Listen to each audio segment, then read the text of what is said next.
नमस्कार, मैं आरडी भारती और आप देख रहे हैं बिहारी सुल्तान। क्या बहन मायावती जी इंडिया गठबंधन के तरफ से प्रधानमंत्री चेहरा बनने वाली हैं? ये शंका तो है और इसका डिटेल मैं इस वीडियो में बताने वाला हूं। लेकिन सबसे पहले मैं अपने दर्शकों से आग्रह करना चाहता हूं, आप हमारे चैनल को सब्सक्राइब कीजिए। आपको नोटिफिकेशन मिलता रहेगा, नोटिफिकेशन का भी बटन दबा दीजिएगा, क्योंकि लेटेस्ट खबर गुप्त सूत्रों के हवाले से पक्की खबर हमारे ही चैनल पर आपको मिलेगा। बहन मायावती जी इंडिया गठबंधन की तरफ से प्रधानमंत्री चेहरा बनने वाली हैं। कहीं आग होगी तभी तो धुआं उठा है। रही बात ये, सबको पता है बहन मायावती जी का और सोनिया गांधी जी का आपसी एक प्रेम संबंध है। आपस में दोनों आदमी टेलीफोन पे बातचीत करते हैं। दोनों राष्ट्रीय पार्टी की राष्ट्रीय अध्यक्ष हैं, मतलब जो सोनिया गांधी जी राष्ट्रीय अध्यक्ष रह चुकी हैं, बहन मायावती जी हैं, वरिष्ठतम लीडर में से हैं। आपस में इनकी बातचीत होती है। अब पत्रकारों के पास खबर ढूंढने के क्रम में एक नई चीज नजर आ जाती है कि बसपा का जो ट्रैक रिकॉर्ड रहा है शुरू से, यह अपने नेशनल कोऑर्डिनेटर, अपने कैडर को बहुत पहले क्षेत्र में लगा देते हैं, लोकसभा प्रभारी बना देते हैं, सबके सब काम पर लग जाते हैं। बिल्कुल निष्क्रिय की तरह कभी भी चुनाव नहीं लड़े हैं और चुनाव लड़ने का स्टाइल, तौर तरीका हमारे दर्शक जानते हैं। पूरा उत्तर प्रदेश कभी कभी तो नीला हो जाता है। जिस क्षेत्र से चुनाव लड़ते हैं वह क्षेत्र लगता है कि चुनावी क्षेत्र है। हर जगह नीला गमछा, नीला झंडा नजर आने लग जाता है। इस बार बहन मायावती जी कुछ शांत है। लोकसभा प्रभारी भी नाम मात्र के इन्होंने अनाउंस किए हैं, सब जगह नहीं किया है। कैंडिडेट का भी ऐलान नहीं किया है। बहुत सारे लोग कैंडिडेट का ऐलान करते हैं, अपनी पहली लिस्ट जारी करते हैं, फिर उसके बाद पीछे हट जाते हैं। अब भाजपा ने 56 कैंडिडेट की लिस्ट जारी किया, उसके बाद इंतजार में बैठ गए कि क्या गुल खिलाने वाले हैं। सबको डाउट है बहन मायावती जी पे, और केवल भाजपा को ही डाउट नहीं है, अखिलेश यादव जी को भी डाउट है। वह भी संभल संभल कर कदम रख रहे हैं। जिस तरह से शुरुआत में ताबड़तोड़ उन्होंने कैंडिडेट का ऐलान करना शुरू कर दिया, वो थम से गए, रुक से गए। उसका कारण यह है कि कांग्रेस को जो उन्होंने 17 सीट दिया उत्तर प्रदेश में, तो कांग्रेस ने अभी तक कैंडिडेट का ऐलान नहीं किया, किसी के बारे में जोरदार तरीके से कोई लिस्ट जारी नहीं किया। और जो भी लिस्ट में नाम दिया गया है, जो बोलते हैं कांग्रेस के नेता, कंफर्म नहीं। इसका मतलब यह हुआ कि कुछ न कुछ गुपचुप तरीके से बातचीत हो रही है। यह बात तो कंफर्म है कि 2019 में 35 सीट से बसपा ने चुनाव लड़ा, जिसमें से 10 सीट निकाल पाए, और अभी भी 17 सीट कांग्रेस के पास है। बाकी बचता है 63 सीट जो सपा के खाते में है। आरएलडी तो निकलकर भाजपा की तरफ चली गई।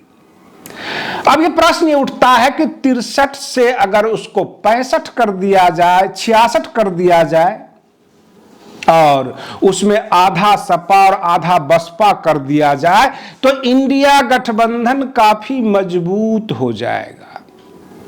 केवल विपक्ष के लोगों को यह लगता है कि भाजपा मजबूत है और हैट्रिक लगाएगी, और खास करके टीवी चैनल वाले एक परसेप्शन तैयार करने की कोशिश कर रहे हैं कि भाजपा हैट्रिक लगाएगी। प्रधानमंत्री नरेंद्र मोदी जी तीसरी बार प्रधानमंत्री बनेंगे, और इन बातों पर मीडिया के कहने पर, चाहे प्रधानमंत्री जी कहें, भाजपा के कैंडिडेट, भाजपा के सदस्यों को पूर्णतः विश्वास नहीं है। फिर विश्वास किसको है? विपक्ष के नेताओं को, जो डरे हुए हैं, जो बार बार हार का मुंह देखते रहे हैं, वो अंदर से टूट चुके हैं और चुनाव से पहले ही वो हारे हुए हैं, इसलिए उनको डर लगता है। लेकिन बहन मायावती जी को सब पता है। कहा जाता है सत्ता के अंदर जो राजनीतिक विश्लेषक हैं वो ये कहते हैं कि सत्ता की चाबी अभी भी बहन मायावती जी के हाथ में है और इसलिए कांग्रेस और सपा शांत है। क्या पता 10 मार्च तक ही ऐलान हो जाए, गठबंधन का मामला हो जाए। और आपको बता दें, ऐसी ही खलबली बिहार में भी मची हुई है। रही बात ये 10 मार्च को चिराग पासवान ऐलान करने वाले हैं और सूत्रों के हवाले से जो खबर है, कहीं वो 40 के 40 सीट पर चुनाव लड़ जाए, जिस तरह उन्होंने 2020 में विधानसभा में चुनाव लड़ा था और जदयू 75 से 45 पे आ गया, 45-43 पे आ गया था। 2 तो उन्होंने इधर उधर से विधायक जुटाए हैं। क्या ये मोदी का हनुमान, मोदी का ही गढ़ उजाड़ने वाला तो नहीं है इस बार? डाउट तो है कुछ ऐसा ही। बिहार में हालत खराब है और बार बार कहा जाता है तेजस्वी यादव तगड़ा ऑफर दे दिए हैं चिराग पासवान को। चिराग पासवान की मांग इतनी है कि हमें 5 सीट चाहिए। पहले हमारी पार्टी 6 सीट पर चुनाव लड़ी थी और 1 राज्यसभा का सीट। इस बार 5 से कम मत दीजिए और हो सकता है वो 4 पर भी मान जाए, लेकिन यहां अंक गणित का खेल है, सीट ही पूरा नहीं पड़ रहा है। क्योंकि जदयू को अगर 12 दिया जाए, 17 भाजपा लेगी तो 29 तो यहीं पे आ जाता। अब 11 सीट में जीतन राम मांझी है, मुकेश सहनी है, उपेंद्र कुशवाहा है, चिराग पासवान है, पशुपति पारस है, सीट है 11 ही। तो किसको किसको कितना कितना दिया जाए, किसको छोटा कहा जाए, किसको बड़ा कहा जाए, ये समस्या है। तो हो सकता है कि चिराग पासवान इंडिया गठबंधन में आ जाए, तेजस्वी यादव के साथ आ जाए, ऐसे ये कयास लगाए जा रहे हैं। लेकिन पशुपति पारस के अनुसार, जो उनके चाचा हैं, वो कहते हैं चिराग पासवान तो 40 के 40 पे लड़ेंगे। अगर 40 के 40 पे लड़ेंगे तो सबका बंटाधार होगा और तेजस्वी यादव को मजा आ जाएगा, बहुत सारे सीट निकलेंगे। क्योंकि बिहार में हालत खराब है और बिहार से ही प्रभावित होता है पूर्वांचल।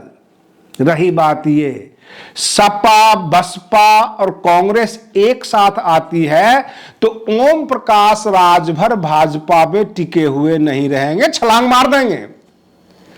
कयास बहुत कुछ लगाए जा रहे हैं। और उसके बाद ये जो है स्वामी प्रसाद मौर्य हो गए अथवा और जितने भी लोग हैं, सब के सब नल एंड वॉइड हो जाएंगे। कहने का मतलब नजर नहीं आएंगे, इतनी बसपा की ताकत है। कांग्रेस इस बात को समझ रही है, फूक फूक के कदम रख रही है और तमाम जितने भी समाजवादी पार्टी के नेता हैं, कांग्रेस के प्रदेश स्तर के नेता हैं, सब ये कह रहे हैं अब दारो मदार जो है वो बहन मायावती जी और सोनिया गांधी जी के ऊपर।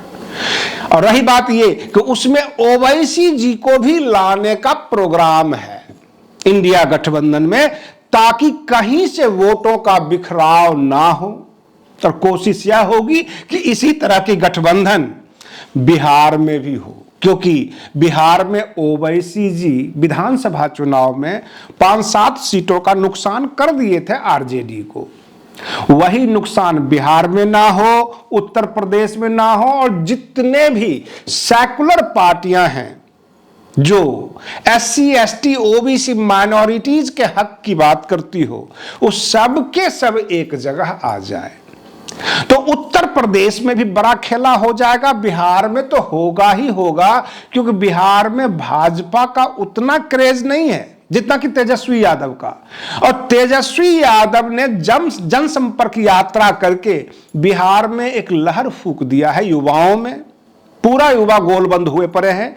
चिराग पासवान की मांग है, तेजस्वी यादव की सभाओं में भी लोगों ने मांग किया कि चिराग पासवान को इंडिया गठबंधन में आना चाहिए। ये 2 युवा जो है बिहार का सूरत और सीरत दोनों बदल सकते हैं। अब रही बात ये, उत्तर प्रदेश की 80 लोकसभा सीट और गुजरात की 26 लोकसभा सीट, इससे 106 सीट होता है। और इस 106 सीट पर कांग्रेस ये चाहती है कि बसपा के साथ मिलकर किसी तरह से भाजपा के रथ को रोका जाए।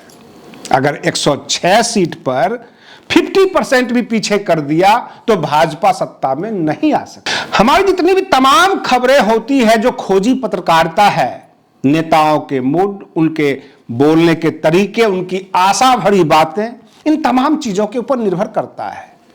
अभी जितनी भी बातें आपको इस वीडियो में बताई गई है, ये कांग्रेस के नेता, समाजवादी पार्टी के नेता और बसपा के नेता सबके सब ये उम्मीद जता रहे हैं और इसीलिए टिकट फाइनल नहीं हो रहा है।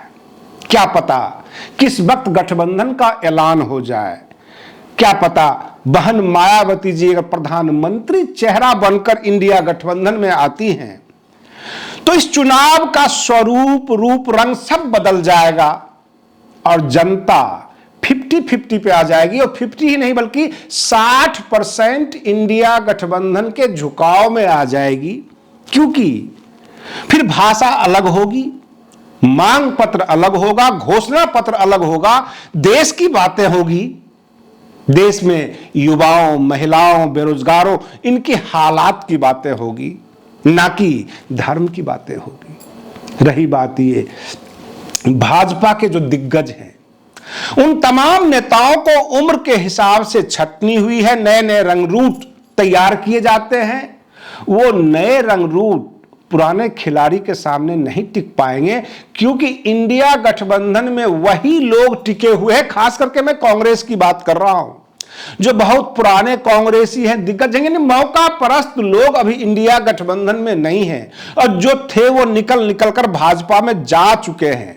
कांग्रेस के ही नेता और बाबा हुआ करते थे प्रमोद कृष्णन, आजकल वो भाजपा में है।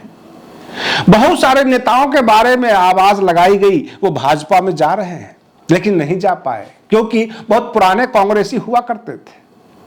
तो इस तरह से इंडिया गठबंधन के अंदर, चाहे वो कांग्रेस हो, बहुजन समाज पार्टी हो, समाजवादी पार्टी हो, इनके अपने असली कैडर और नेता अभी वर्तमान हैं और चुनावी तैयारी में लगे हुए हैं। उम्मीद कर रहे हैं कि इंडिया गठबंधन में बहन मायावती जी आए और प्रधानमंत्री चेहरा बनाकर मोदी जी के सामने खड़ा किया जाए, यही उम्मीद जताई गई है। आज के लिए बस इतना ही। आप बने रहिए बिहारी सुल्तान चैनल पर। हम फिर मिलते हैं अगले वीडियो में, तब तक के लिए धन्यवाद।